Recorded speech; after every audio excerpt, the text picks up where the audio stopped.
My name is Mary, and I'm in my early 51s. I've been married to James for 21 years, and our life is mostly peaceful and happy. Even though we don't have children, we're content. James is 3 years older than me, and he works at a regular company. He hasn't really changed much over the years, but because I only work part-time, we have a little extra money to spend on nice things. Our marriage has been steady, without any big problems. But then, something small happened that shook up our calm life. It all started when I learned that my father had passed away and I inherited his apartment. After James and I got married, my father moved into a new, modern 3-bedroom apartment. Meanwhile, James and I lived in my childhood home, a 5-bedroom house full of memories. My father had given it to us as a wedding gift, and he was happy for us to start our life there. I was so touched by his gesture. When my father passed away, I inherited his apartment. I loved that place, so I decided to rent it out right away. But one day, during a conversation with James's family, an unexpected suggestion came up. Someone said, Rachel and her kids are living in a small place. How about they move into Mary's 5-bedroom house? Rachel is James's younger sister. She's divorced and raising 2 kids in a 3-bedroom apartment, which is probably a bit cramped for them. To be honest, my relationship with Rachel hasn't been great. Every time we meet, she makes little sarcastic comments about the fact that James and I don't have kids yet. James and I got married just before we turned 32, and ever since then, Rachel has been making these remarks. As I got older, her comments became even more cutting, like, "You're over 32 and still no kids?" Or, "Don't people see you as less of a woman without children?" What hurt me the most was something she said after my father passed away. She looked at me and said, "It's a shame your father never got to see a grandchild." That really shocked me and left me feeling numb. Rachel is actually 5 years older than me, so instead of a younger sister-in-law, she feels more like an older one. We've always tried to be kind to her and treat her like family, but those remarks really stung. I naturally built a wall in my heart against Rachel. I'm an only child, and my father was my only family. Losing him was hard enough, but Rachel's words made it even worse. Some time had passed since my father's death, and I hadn't seen Rachel for a while. Then, out of nowhere, my mother-in-law brought up something unexpected. She said, Rachel is willing to pay $1,000 a month in rent. When I saw the smug look on her face, I was too shocked to say anything. The apartment we lived in was old, but we took good care of it, and it was still in good shape. There was a big mall nearby, and transportation was easy with buses and trains. If we rented out the apartment, I thought it would go for at least $2,500 a month. But $1,000? That was unbelievable. Didn't they know the going rate for this area? Renting out such a spacious 5-bedroom apartment for only $1,000 a month was ridiculous. Maybe they thought I had agreed, because I didn't say anything right away. My mother-in-law seemed really excited about the idea and said, "You already have another apartment, right? You can live there instead. Even if you don't renew the lease, Rachel and her kids can move in, so it's all fine. How long is the contract?" James seemed excited too and added, "That's a great idea. The place your father lived is new and perfect for just the 2 of us." At this point, the conversation was moving forward without even considering our thoughts, and I started to panic. I couldn't help but blurt out, "Isn't there an option for all of us to live together in this apartment?" James's parents had a big house, and they were the only ones living there. They even had rooms for both James and Rachel, so I thought it would be fine if they all moved in. After all, they said they wanted a bigger place. Normally, before making decisions like this, you talk with the family. But moving in with James's parents would mean Rachel's kids would have to change schools, and they seemed worried about the cost and hassle of getting new school uniforms and gym clothes. I didn't want to directly say I didn't want to rent the apartment to Rachel in front of my mother-in-law, but I said, "This is my hometown. I can't just leave so easily." I left their house, but my mother-in-law said, "You don't have to decide right away," which made me feel like she wasn't giving up. When I got home, I asked James, "This apartment is special to us. Why are you so quick to decide to leave?" He seemed surprised and said, Well, it's not a single-family home. I was shocked by his answer. Maybe because he grew up in a house, an apartment didn't feel like a real home to him. But I wished he could at least understand my feelings and apologize. Instead, I felt upset. I raised my voice and said, "This is my home, my apartment. Why are you making decisions without asking me?" James looked upset and replied, "We've been married for 21 years. Why are you saying my apartment? It's our apartment." I could hear the frustration in his voice. I wished he could understand how much this apartment meant to me as my special home. If he had hesitated about renting it to his sister, I might not have felt so hurt by his words. But in that moment, I felt deeply hurt. We tried to calmly talk about it many times after that, but it was difficult. James didn't seem to understand my feelings at all. He started calling me things like money-minded, stubborn, and selfish. As time went on, the distance between us stayed the same. During this period, I kept getting messages from my mother-in-law asking if we had made any progress on moving. The pressure from both my mother-in-law and James, who didn't seem to understand my perspective, wore me down. I felt like I was nearing my breaking point. Then one day, I was shocked to receive an email from Rachel. She wrote, "Why are you two, without kids, holding on to such a big space? You don't need it. Just move out." I hadn't heard from Rachel since we started talking about the apartment, and now here she was, telling me to leave. I never imagined she would send such a blunt message. Reading her email, I reflected on everything I had been through and felt a wave of self-doubt. The idea of divorce crossed my mind several times. Each time, I tried to calm myself, but I was reaching my limit. I decided to visit the local government office to start the process for a divorce. I also reached out to a specific place to understand the next steps. A few days later, with a clearer mindset, I went to the court. After checking, I found out that both the apartment we lived in and the one I was renting out were in my name. It was legally mine. Confirming this gave me the strength to confront my situation with James. I thought about what I needed to do next and decided we needed to talk seriously. I told James, "I've said this many times, this is my house. I can't stand the idea of renting it to Rachel. I don't want to give my home to someone who treats me poorly. Please talk to your mother and Rachel about this." James's face darkened like he was tired of the conversation.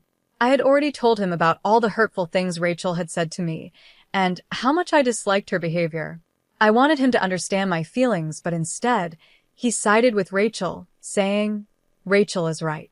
It was then that I realized how things had truly changed. I could have gone through with a divorce at that moment, ending the pain I was feeling. But I couldn't bring myself to end a 21-year relationship so quickly. Deep down, I was ready for divorce if James rejected what I had to say. Still, I thought to myself, maybe I'm being too sensitive about Rachel. Maybe she isn't being as condescending as I think, and I'm just exaggerating things. James didn't get it, though. He said, "I really don't understand why you feel this way." His words hurt. Was I the only one feeling like this? I asked him, "If that's how you feel, will you sign this?" And I handed him the divorce papers.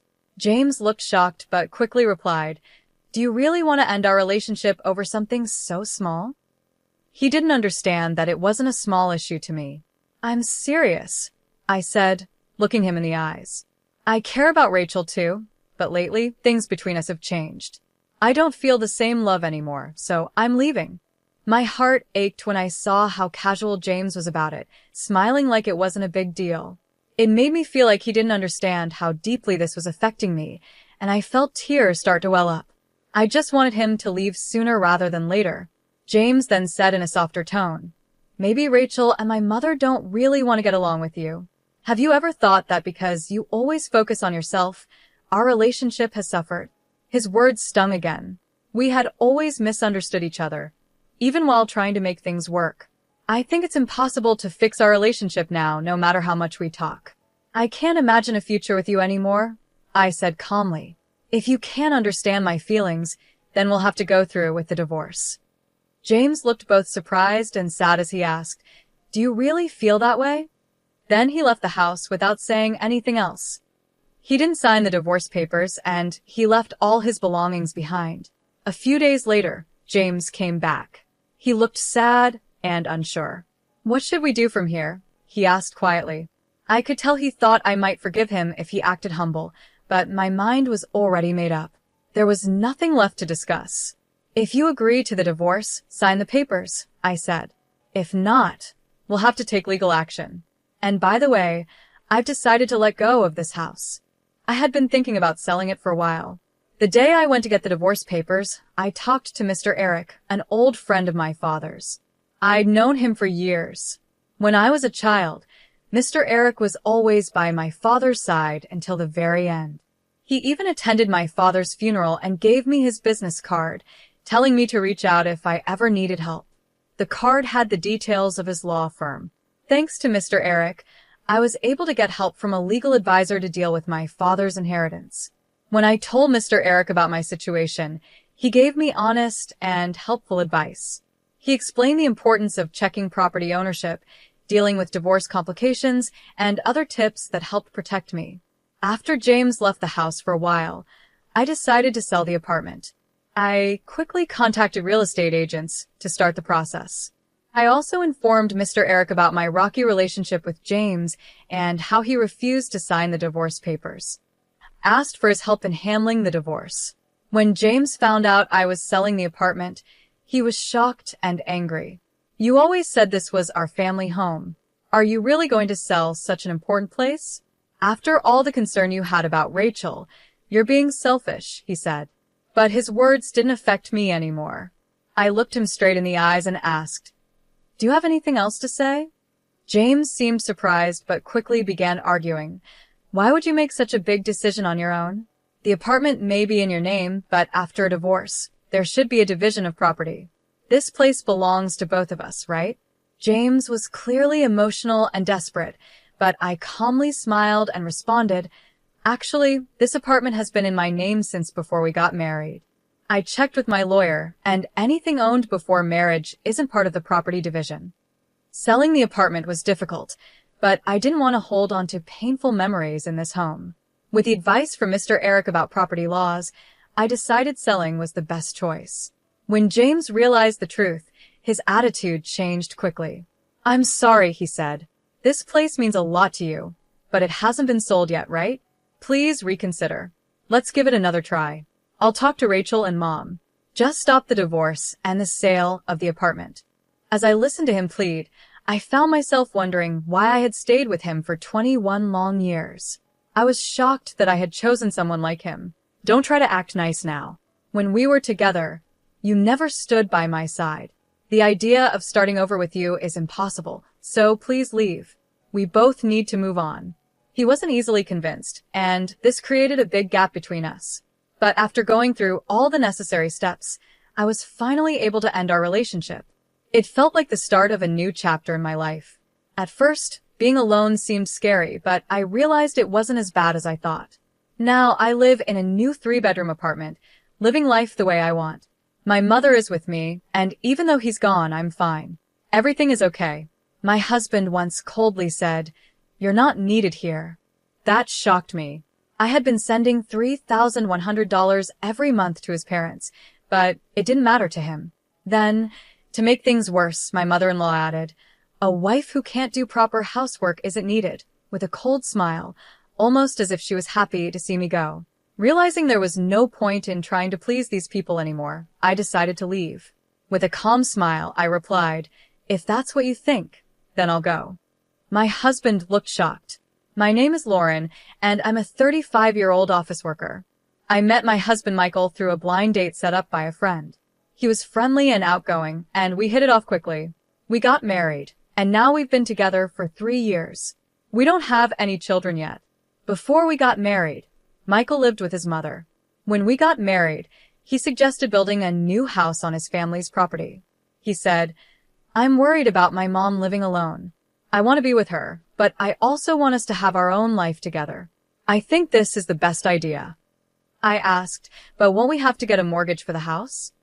Michael reassured me, 'The house will be paid for with the inheritance my father left me. We won't need a mortgage, and the land is free.' The house will be in my name, and we can just support my mom with monthly payments. What do you think? Does that sound okay? I wondered, aren't you worried about your mom's finances? Michael replied, we'll be helping her, and she has income from her part-time job and her pension, so everything will be fine. It seemed like a good plan, and Michael even said, when you work late, my mom can help with the housework. It will make things easier for you. We would live in separate houses, but on the same property. I was excited about starting our new life together and building our dream home. Having help with housework during busy times seemed perfect. But later, I realized how naive I had been. In the beginning, our marriage was wonderful. We were both busy with work, but the house was easy to maintain, and everything seemed fine. My mother-in-law had her part-time job and didn't visit us too often. We shared the living expenses, and things felt balanced. One day, though, Michael brought up a new idea. He said, I'll take care of all the household expenses, so can you transfer the regular payment to Mom every month? I want you to handle that. I was surprised and asked, how much will it be? He said, maybe about $2,200 a month. But when I did the math, I realized $2,200 was less than what we had been sending. So, without telling Michael, I decided to continue sending $2,800 a month to his mom. That amount took a big chunk out of my paycheck, but with other expenses like utilities, groceries, and medical bills, Michael was still covering most of the costs. His salary went into our joint account, and from there I made the payments and added the rest to our savings. This arrangement worked for about a year. However, when my mother-in-law quit her part-time job and started visiting more often, things began to change. One day, she said, I'm getting older, so I decided to quit my job and take it easy. Michael responded, that's okay, Mom. You don't need to worry anymore. We're here for you. Thank you, Michael. You've always been so kind, she said. At first, it was nice to see them getting along. But then she started to criticize the way I kept the house. It looks like you haven't been cleaning properly. There's dust everywhere. This is unacceptable. I apologized. I'm really sorry. I've been busy with work and haven't been able to keep up with everything. That's just an excuse, she said. You're living in Michael's house, so the least you can do is take care of the basic chores. And I've heard you take shortcuts with cooking, too. Is that true? I sometimes make simple meals when I come home late from work, but I still do my best, I explained. Then she said something that really hurt. Maybe it was a mistake choosing you as Michael's wife. After all these years, the fact that you still don't have children is also a problem. Her words stung, and I realized that things had taken a serious turn for the worse. I felt like not having children wasn't entirely my fault, but arguing about it would only cause more problems. Originally, my mother-in-law had promised to help with household chores when things got tough, especially since we were living on the same property. However, it seemed both Michael and my mother-in-law had forgotten that promise. Now, whenever she was around, she constantly criticized me, so I decided to just ignore her comments. Amid all this, a bigger issue arose. Our joint account balance was getting low because Michael's salary hadn't been deposited for 5 months. I confronted him, asking, why hasn't your salary been deposited? What he said next shocked me. He had quit his job and was looking for a new one. I thought he had been going to work every day, but he had actually been job hunting. Why did you quit without telling me? This is serious, I said. I'm sorry, I feel bad about it, Michael replied. My boss was always on my case, nagging me for every little mistake. Everyone makes mistakes, right?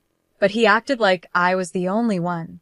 Michael explained that a mistake he made caused the company a big loss, and while most bosses would give a warning, his didn't. I understood that his work environment was tough, but since he had already quit, we needed to figure out what to do next. Have you found any new job prospects? I asked. The problem is, I can't find a job that matches my skills, he said. At this point, shouldn't you just take a job, even if it's not ideal? We can't afford to be too picky right now, I suggested.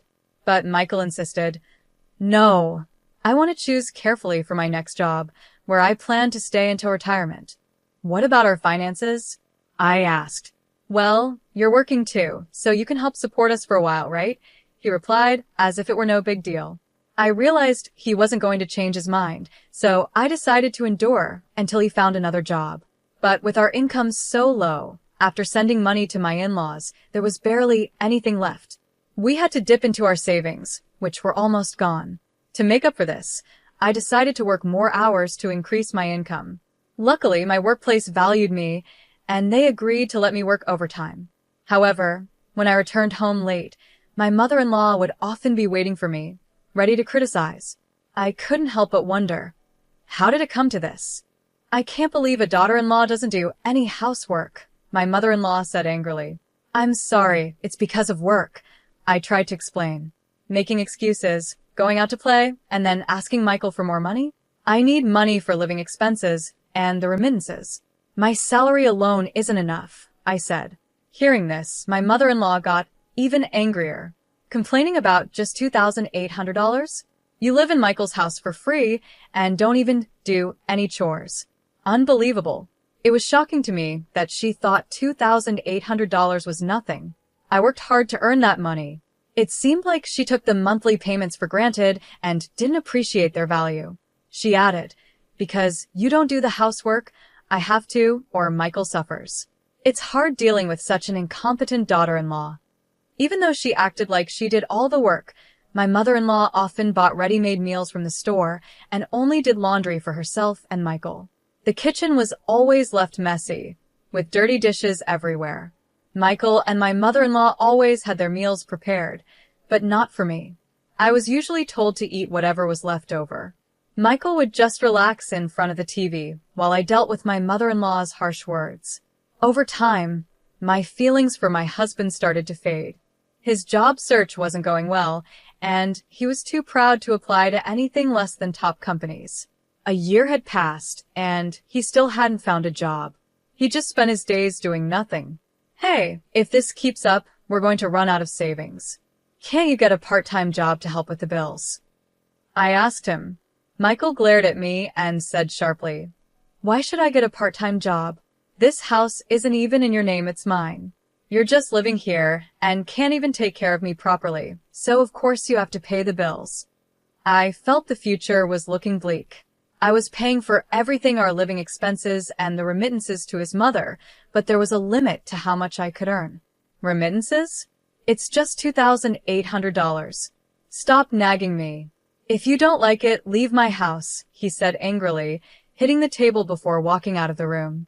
Michael dismissed the amount I worked hard to earn, calling it just $2,800. Our relationship had never been more strained. Then, unexpectedly, some good news came. Michael had a chance to get a job at a company run by his mother's friend. While the salary wasn't as high as his old job, I was just thankful he would be working again. The trial period was set for 5 months. Michael grumbled, I don't think this company is the right fit for my skills, but it's hard to say no since my mom introduced me. As long as you're willing to work, that's what matters. Do your best and aim for full employment, I replied. I never imagined that Michael's new job would cause more problems. At first, he left for work every morning with energy, but after a month, things changed. He started coming home late, and sometimes he didn't come home at all. His jacket smelled like a woman's perfume that I didn't recognize. On top of that, he stopped contributing his salary to our household and even started withdrawing money from our joint account without asking me, while still sending the monthly remittance to his mother. I decided to stop putting my salary into the joint account, which made Michael furious. He confronted me, asking, Why aren't you putting money in the account? The balance is almost zero. Where is your salary going? You're not paying for the living expenses. Tell me how you're using the money. I told him, That's not fair. Am I the only one earning and managing our household? If you contribute, I will too. Michael shot back. This house is mine. It's only natural for you to contribute. I was shocked by how he expected me to use my earnings for his spending, pay the remittances to his mother, and cover all the household costs. I also started to suspect he was having an affair, though I didn't have proof yet. I decided to investigate. Since I couldn't afford to hire a private investigator, I had to do it myself. One night, while Michael was asleep, I used his fingerprint to unlock his phone. I found messages with a woman named Julie, and the content was shocking. The messages said things like, "I really enjoyed our date today. I wish we could be together forever. And would you consider marrying me? I'll get rid of my wife. Wait for me, can't wait to start our life in a new home." I took screenshots and saved the messages to my phone. I then decided to find out who Julie was. But before I could act on it, I came home from work one day to find bags piled up at the entrance. "What's all this?" I asked. Michael replied coldly, "I've decided to live with my mom instead of you, since you don't do the housework." "You made this decision without talking to me? This is my house too. You can't just make decisions like this," I said. He responded, "You have no right to complain. Since I'm paying for the remittances and living expenses, I can decide what happens here. It's better with my mom around, so you should leave." To make matters worse, my mother-in-law also chimed in, saying, "A wife who doesn't do housework is useless," smiling like she was happy to see me go. At that moment, I realized it was pointless to keep trying with these people. I made my decision in that moment. "First, please sign this," I said, pulling out the divorce papers I had prepared for my bag and handing them to Michael. Confused, he asked, "When did you prepare this?" "The day you told me to leave the house.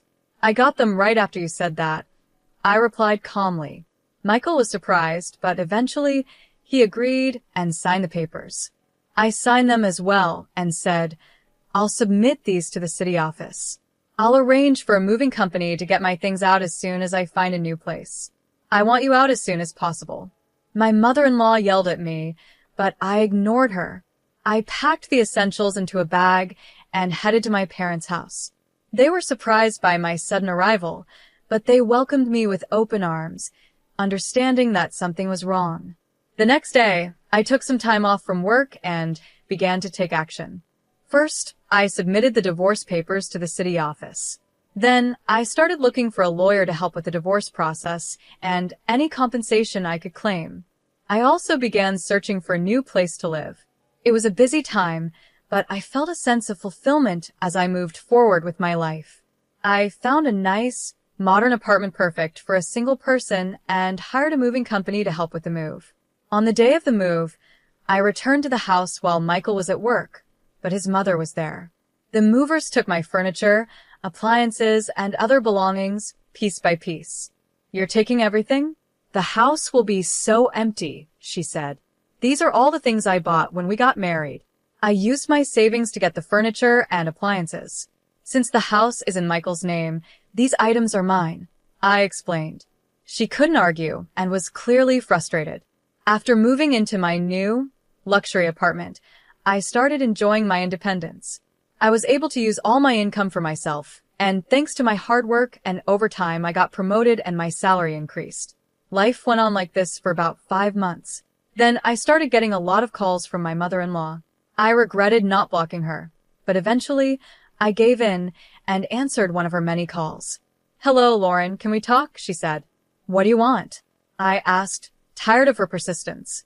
"Please, can you come back?" she pleaded. "What?" "I thought you wanted me to leave." "I'm sorry. I've thought about it and reflected on everything," she replied. She wanted me to start sending her $2,800 again, just like before. I couldn't believe how selfish she was. She explained that Michael's affair at work had been exposed, and he couldn't get a regular job anymore, only part-time work. He and Julie had started living together, but Julie didn't like living with his mother, so she moved back to her old home. Without the money I used to send, she was struggling to survive on her pension.